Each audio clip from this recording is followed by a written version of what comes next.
우리 손주 큰일 났네 중에서 고양명 지음 예미. 스파르타의 싱글세? 저출산 문제 해답은 무엇일까?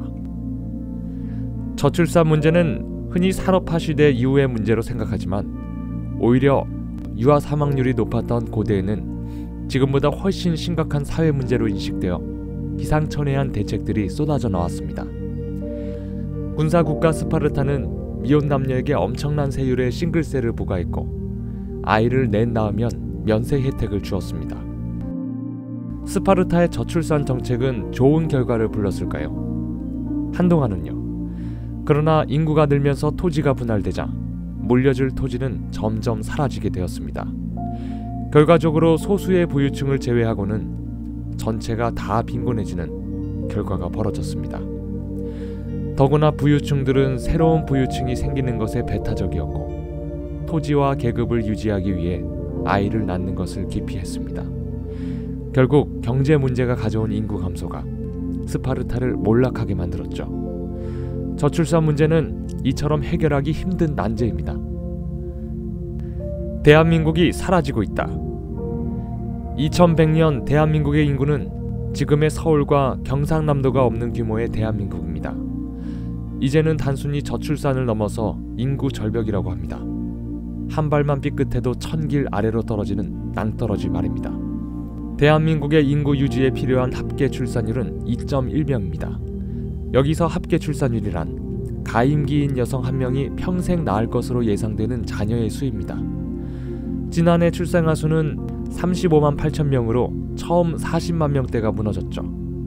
올해는 합계 출산율이 한 명에도 못 미치고 출생아 수는 32만 명대로 더 주저앉을 전망입니다.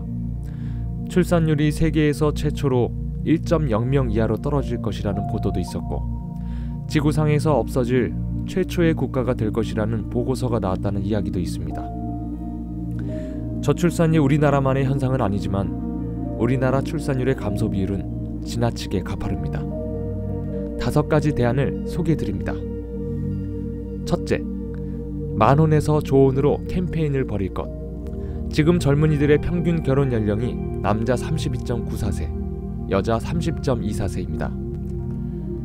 25세 정도로 결혼 연령을 낮추는 것을 목표로 할 것을 제안합니다. 만혼은 출산의 위험도 높고 임신 가능성 또한 크지 않습니다. 30세 미만에 결혼을 하면 나라에서 살 집과 살림살이할 돈을 대출해 줄 것을 제안합니다. 둘째, 출산에 대한 인센티브를 줄 것. 출산 장려금 제도의 집행 방법을 단순화하고 메시지를 명료하게 하는 출산 축하금 지급 규정을 만들어야 합니다. 인센티브는 언제까지 무한정 주는 것이 아닙니다. 시한을 정하여 기간 내 출산한 아이들에게만 적용시키는 제도이며 그 기간은 10년입니다. 우리나라 인구가 실제로 감소하기 시작하는 것은 앞으로 14년 후, 즉 2032년이기 때문입니다. 셋째, 2019년에서 2024년 출생아 수를 40만 명으로 하는 국가의 중단기 출산 목표 설정. 프랑스는 90년대 초반 합계 출산율 1.63명에서 10년 만에 2.02명까지 회복했습니다. 위기 상황을 인식하고 적극적인 출산 장려 정책을 폈기 때문입니다. 모든 아이는 국가가 키운다는 프랑스 출산 장려 정책의 슬로건입니다. 프랑스에서는 매년 출산되는 아이의 60%가 미혼 커플의 자녀입니다. 이에 프랑스는 출산 장려 정책을 동거, 장애, 미혼모, 한부모 가정 모두 동일하게 적용시키고 있습니다. 그러나 한국에서는 97%의 미혼모가 출산 휴가, 육아휴직을 받지 못하고 있습니다. 넷째, 저출산 극복을 위한 젊은 부부 후원, 채용 시스템 구축. 인구 절벽 문제로 발생할 앞으로의 문제들에 대해 기업들의 사회적 책임을 강조해야 합니다. 똑똑한 기업들은 젊은 인재들의 후원자가 되는데 주저하지 않습니다. 똑똑함이란 대학 공부를 어디까지 마쳤느냐를 의미하지 않습니다.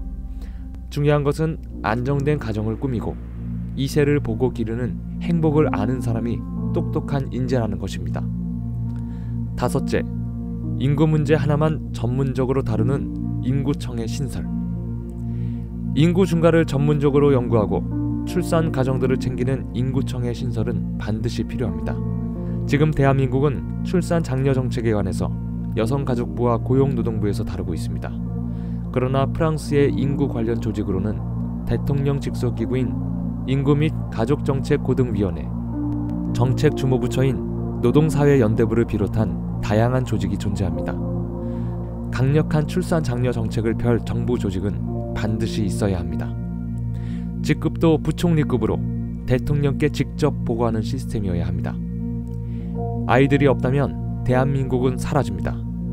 그러나 사라져가는 대한민국을 다시 우리들의 힘으로 일으켜 세우겠다는 단합된 국민의 마음이 있다면 희망은 있습니다. 한 인간의 운명이나 한 국가의 운명도 모두 생각하기 나름인 것이죠. 하면 된다는 다짐으로 꾸준히 노력하면 우리 손자, 손녀에게 대한민국을 무사히 물려줄 수 있을 것입니다. 우리 손주 큰일 났네 중에서 고양명 지음 예미